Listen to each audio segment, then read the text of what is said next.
बघा बाब अशी आहे की आता काल माझी ऑफिशियली ठाणे जिल्ह्याचा संपर्क मंत्री म्हणून नेमणूक झालेली आहे. ओके, पालघरचा पालकमंत्री आहे. प्रश्न असा आहे की जनता दरबार कोणी कुठे घेऊ शकतो आणि माझं म्हणणं आहे की महायुतीच्या सर्व म्हणजे मंत्र्यांनी जिथं पाहिजे तिथे जाऊन दरबार घ्यावा. दरबार म्हणजे काय, लोकांच्या अडीअडचणी समजून घेणं आणि दूर करणं, त्याच्यात काय वावड काही नाही, चांगलंच आहे.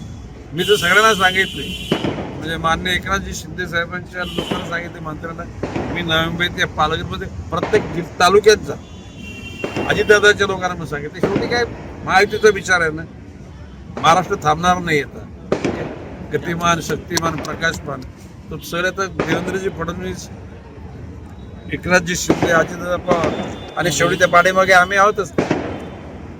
पण वाहतूक कोंडीची समस्या ठाण्यामध्ये प्रचंड मोठ्या प्रमाणात आहेत. जनता दरबाराच्या माध्यमातून ह्याच्या काही प्रश्नांची उकल होऊ शकते का? आज आपल्या माहिती सांगतो, मी सकाळी 10 वाजता पालघर रेस्टॉरंटला जाऊन भाईंदर पासून गुजरातच्या बॉर्डरपर्यंत जे ट्रॅफिक जाम होते त्याच्याकरता सर्व वरिष्ठ अधिकाऱ्यांना बोलवलं होतं आणि त्या लोकांनी सांगितले एप्रिल एंड पर्यंत किंवा मिडल मे पर्यंत तो रस्ता परिपूर्ण होईल. मी तिथल्या SP-ला पण सांगितलं की दररोज जर कोंडी होणार असेल तर लोकांनी प्रवास कसा करायचा. त्यातल्याबरोबर म्हणजे मनोर वाड्याचा तुमचा रस्ता त्याविषयी सुद्धा संबंधित अधिकाऱ्यांनी बोललो होतं.